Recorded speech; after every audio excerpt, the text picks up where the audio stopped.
What's going on, Misfit Nation? Welcome to another episode of the Misfit Wrestling Podcast. I am your host, Matt the Misfit. Tonight, we're going to go over AEW Dynamite for January the 18th, 2023.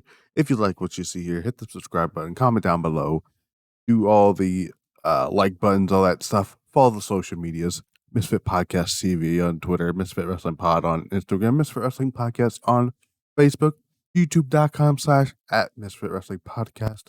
You can also find us on the other social media platforms where you can listen to this podcast wherever you go. Spotify, Amazon Music, Audible, Google Podcasts, Pandora, iHeartRadio, and Stitcher. And all that good stuff. Before we get into tonight's AEW Dynamite, I want to give my thoughts and prayers to the family of Jay Briscoe. Jay Briscoe, of course, last night, while NXT was on the air, we found out that Jay Briscoe sadly passed away at the age of 38 in a car accident. We had just seen him a month ago at Ring of Honor's Final Battle, where they had just won the Ring of Honor tag team titles from the FTR in an incredible series of matches. The Briscoes, of course, before last night, were the current Ring of Honor tag team champions. 13-time Ring of Honor tag team champions. Jay Briscoe, one of the best wrestlers on the planet, will be missed very well. He will be missed. Love and support from all sides of wrestling, from Ring of Honor, New Japan, AEW, WWE, WWE acknowledging the passing of Jay Briscoe on NXT. There was a segment that was going to be taped, or not taped. There was going to be a segment between the New Day, Pretty Deadly, which was going to be the New Day having a funeral for Pretty Deadly's title shot being gone or whatever. But both New Day and Shawn Michaels, as soon as that news of Jay Briscoe came out, they canned that segment immediately because they knew it would be in poor taste. But let's go over the career highlights of one Jay Briscoe. While we do that, I can look this up here. As soon as I can look this up here. It looks awfully weird now. I mean, going off Wikipedia looks weird now. Of course, we got the 13-time Ring of Honor tag team champions, former 2-time Ring of Honor world champion. He beat his first world title reign was when he beat Kevin Owens. Kevin Steen, now known as Kevin Owens. I'll get to that in a little bit. Former 6-man tag team champions with Bully Ray and Mark Briscoe. A winner of the 2009 Honor Rumble.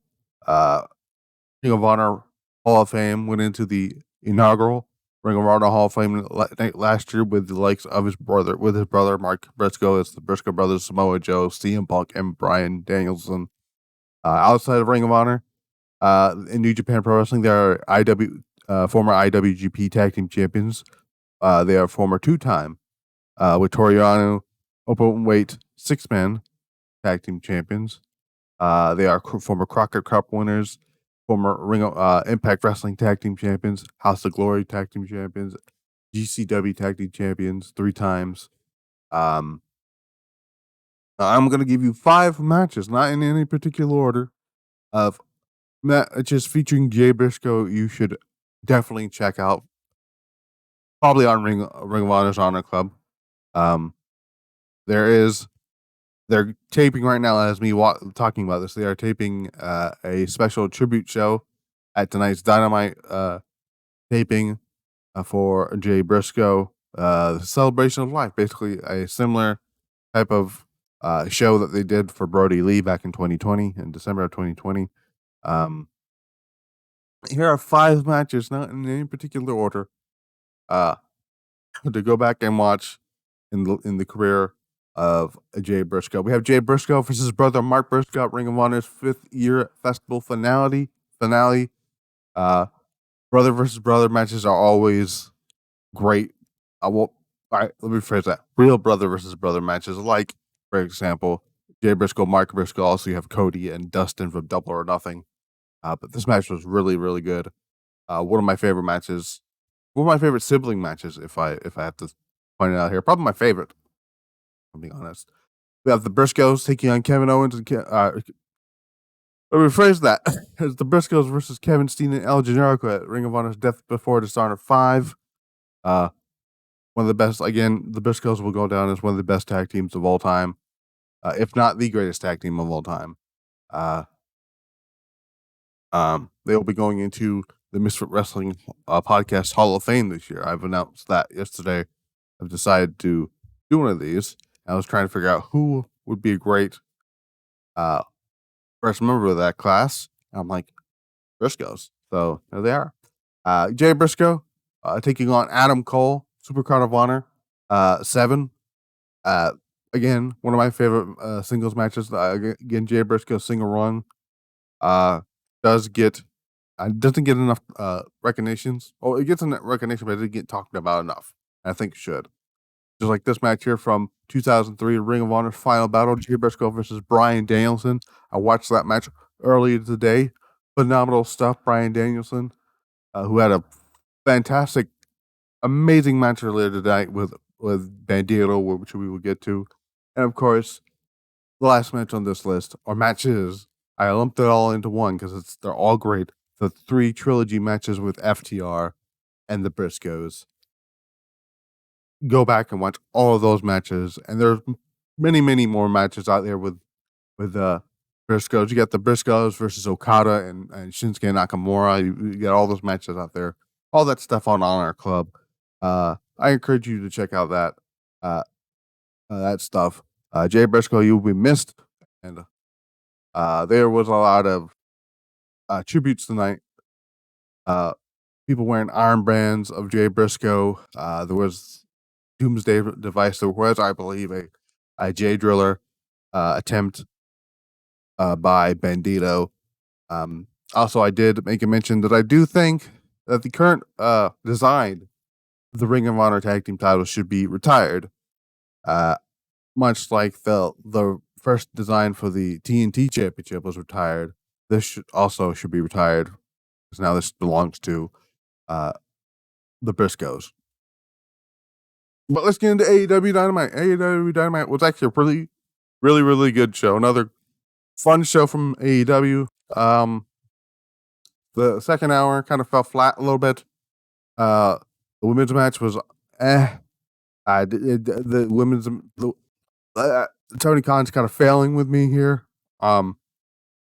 He did great stuff with that Sheeta Jamie Hayter match, but it's since then has fallen flat each week has gone by, has not improved upon that. And we had an alright main event between Kushida and Darby Allin. I still would have switched around Darby Allin and Kushida for Danielson and Bandido, but show opened with Orange Cassidy defending the All-Atlantic Championship against Jay Lethal. Technically, the Jeff Jarrett, Satnam Singh, and what the fuck is his name? Sanjay Dutt was supposed to be barred from ringside, but they still ended up at ringside, sort of, in the stands. But match was fun. Fun opening match here. Danhausen became security housing for a night and was trying to basically making sure that this match went away clean. At one point, not Danielson. At one point, Jeff Jarrett tried to hand Jay Lethal the guitar, but Danhausen snatched it away and basically ended up costing Jay Lethal the match. Jay Lethal walked into an orange punch by Orange Cassidy, and Orange Cassidy retains the All-Atlantic Championship after the match. Satnam Singh tried to chokeslam the best friends, but Sanjay Dutt begs him to not to do that because he'll get fired, and all that stuff. Again, fun opening match, but I am over the whole thing with the fucking best friends and the whole shit with Jeff Jarrett and I'm just kind of over Jeff Jarrett being on my television now. Uh, I thought we weren't going to see very much of him on television, but I expect no less from AEW. Another fun match, a great tag team match here. To me, I thought this match was sort of a tribute to the Briscoes, with a surprise win from Top Flight. I was not expecting them to win here. At one point, like I said, the Doomsday device was hit by the Young Bucks to pay tribute to the Briscoes. Dante Martin was able to break it up before the 3 count. But a roll up by Darius Martin to pick up the win for the Top Flight, which again surprised the hell out of me. And very weird that Kenny Omega for a set. Well, yeah, Kenny Omega. It was weird that Kenny Omega wasn't on the show. It's very, very was really weird to me. Next up, we have backstage segment. Well, actually, no, we got the Ass Boys coming out here because apparently AEW is still trying to make something of the Ass Boys. Apparently, we're gonna have a random fucking family therapy session next week. I think. I don't care about it. I love the Acclaimed, but I don't care about this fucking segment. Like, stop trying to make the Gun Club a thing, Tony Khan. Stop trying to make it happen. It's not going to happen. No one's going to care. But what does intrigue me, though, Hangman Page is backstage with Renee Paquette, who is interviewing him. Says that he feels... Renee asks him how does he feel after last week's incredible match with Jon Moxley. I believe it was last week. Says that he feels fine with his win over Jon Moxley, and says that he got his word. He has his word back, which is because he promised that he would take the AEW championship from Moxley, which didn't happen. Renee says that Moxley claimed that Page pushes him to the best he can be, and despises and cherishes him at the same time. Page understands that the nature. Page understands that this is the nature of wrestling, but then he made a joke about the concussion, and said that he would knock him out and to win, and he did that, and he would do it again. He wants to focus on some tough conversations that he's needing to have to move forward, which to me seems like he's talking about the stuff with Kenny Omega and the Young Bucks after, because they have not spoken to, or they did. Last time they've spoken to each other was the build up to All Out. But Hangman Page and Kenny Omega has not spoken to on television. That means, kayfabe, they haven't spoken to each other since Full Gear, 2 years ago. So yeah. When the interview, so the interview ends, Page then asks how Moxley is doing, and he points out that he's been hurt one way or another, and then teases that he'd like to ask. He's about to tell Renee to tell. It looks like he was going to tell Jon Moxley something, but he just changes his mind and walks off. Very interesting. I don't know where we're going to go here with Hangman Page, but I'm very, very interested in it. Next up, we get Jake Hager and Ricky Starks. This match was fucking terrible because Jake Hager sucks as a pro wrestler. But my favorite thing about this entire thing was the lower third saying Jake Hager with his hat and Chris Jericho. That was probably the best thing about this whole thing. Also, Jericho came out. I should have pointed this out. Young Bucks and Jericho and Bandido and Danielson all had Briscoe brothers armbands on him for Jay Briscoe. But that's how that happened there. Spear for the win. Ricky Starks. I don't care about this whole thing. I'm over this. I'm over JAS as a fucking faction. I really am. So I'm not even going to attempt to talk about what happened after this. They basically challenged JS to a match next week. They challenge X and Andrade and Ricky Starks to a tag team match next week, and nobody cared. And next up, we get this incredible match between former Ring of Honor World Champions Bryan Danielson and Bandido. Bandido came out here looking so psyched, basically with his J armband here. Bryan Danielson was super excited. I believe I read somewhere that Bryan Danielson was super excited to wrestle Bandido. This match was just all over the place. It was fantastic stuff. We've seen a delayed vertical suplex from Bandido. Bryan was able to kick out of that. We've seen fucking just great maneuvers after one after another. A great transition to the label lock from Bryan Danielson. Bandido was able to get to the bottom rope. Bandido then connects with a huge strike to the face, and then follows it up with the 21 suplex. Danielson lands on his feet, looks for to lock in the label lock again. Bandido reverses it into a pinning combination. A kick out by Bryan Danielson. Bandido throws some punches to the corner. Danielson then throws him to the floor. Danielson does his patented running knee from the ring apron to the outside. The two men get back into the ring. They're on the top turnbuckle. Bandido comes out on top of just the beautiful maneuver, landing on his opponent, which followed up by the 21 suplex. Danielson kicks out again. Actually, no, he was able to get the move this time. Danielson was able to kick out. They exchange slaps, kicks, back and forth. Danielson counters with a brainbuster. Counters a brainbuster with a knee strike. But goes for the label lock. Bandido powers out of it. Then they just go at it again. Danielson comes up afterwards, hit the Psycho knee kick, or the Psycho knee rather, for the win. Bryan Danielson is your winner here after this incredible match of the year contender. I've started putting together my the year-end awards, and we're in January 2023. But I got to start putting that stuff together so I know what the fuck I'm putting on that list. This is one of those matches that's going on the list, along with the match that happened earlier this year, which is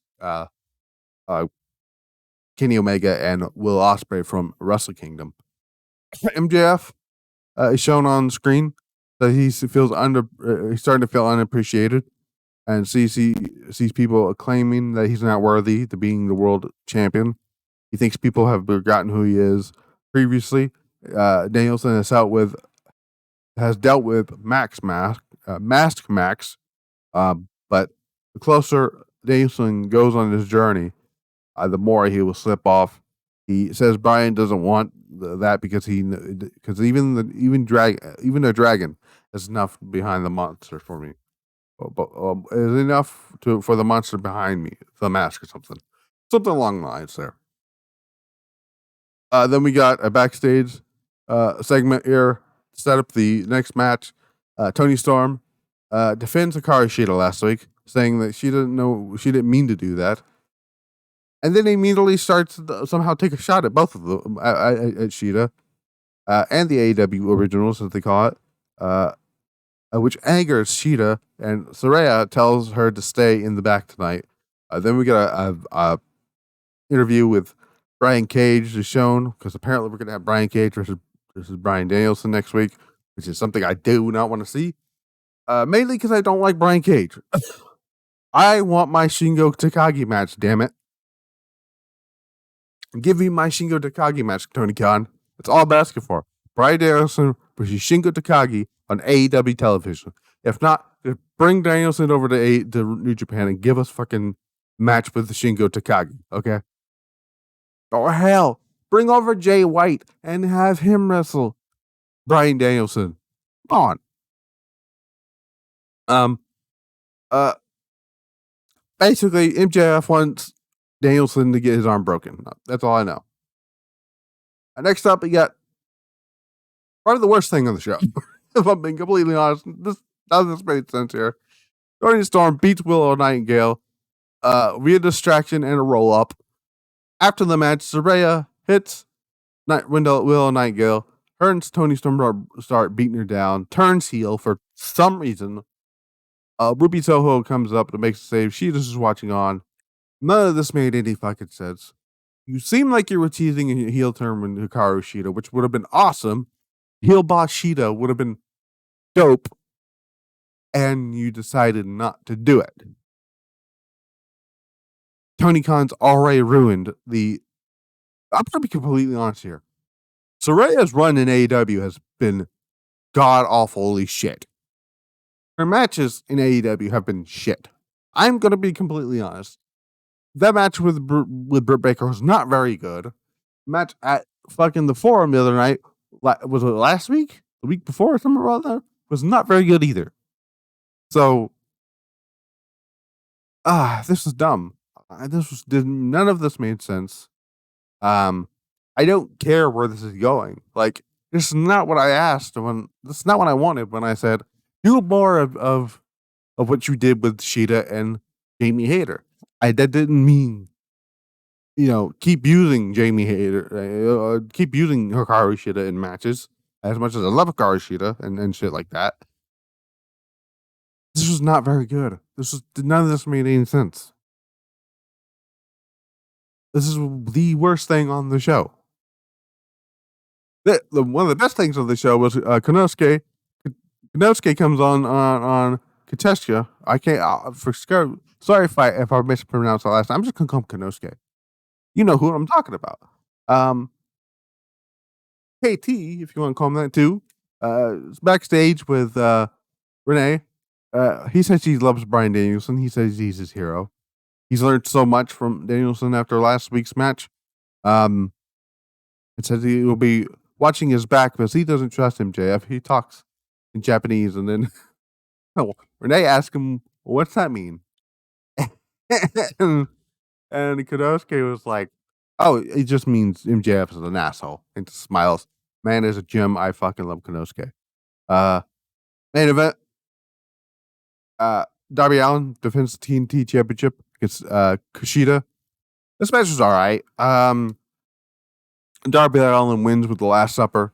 But the story of this match was the shoulder of Darby Allin. Probably my favorite spot of this match was Darby going for a senton, a swanton off the top rope onto Kushida, who was sitting on a chair. Kushida catches him into a fucking armbar on the floor, and it was fucking great. But the match was all right. Nothing to write home about. Again, I still would have switched around this match with Bandido and Bryan Danielson. But on the apron, on the outside, you had the LA Dojo guys who were brought in, and then you had Sting on the other outside too. They didn't even reference or even promote the Great Muta Bye Bye show that's coming up on Saturday, either Saturday or Sunday, that Sting and Darby Allin's going to be on, or because they're going to be teaming with Great Muta. That character is going to retire this weekend. But that was Dynamite. Really fun show. First hour was great. Bryan Danielson and Bandido was phenomenal. Great tag team match with a surprise win from Top Flight. Great. I love the Jay Lethal Orange Cassidy match. The main event was all right. I just don't get what they're doing with the women's division right now. There was no Jamie Hayter on the show either, which kind of upset me a little bit because I love Jamie Hayter. She's also your women's champion. I just thought I'd throw that out there. But yeah, that was AEW Dynamite. If you like what you see here, hit the like button, subscribe, do all the social medias, find us on all those other media platforms. Again, I would like to give my condolences again to Mark Briscoe, his family, friends, fans at the loss of Jay Briscoe. It does kind of suck that today is Mark's birthday, and he's having to spend his birthday without his brother, and it sucks. But you know, but you know, it's it sucks.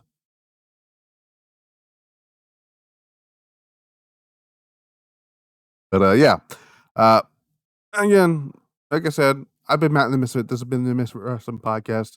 I will see you back here for uh SmackDown. Hopefully, if I'm not too tired from that. Uh, please, please, please, make sure you contact your loved ones. Tell them that you love them. Like I love you guys. You guys are the reason why I keep doing this. And also, I just love doing this for fun. I'm not getting paid to do all this stuff or anything like that. I love professional wrestling, and I'm going to talk about it. So, yeah. Godspeed with you, Mr. Jay Briscoe. Rest in peace. Good night.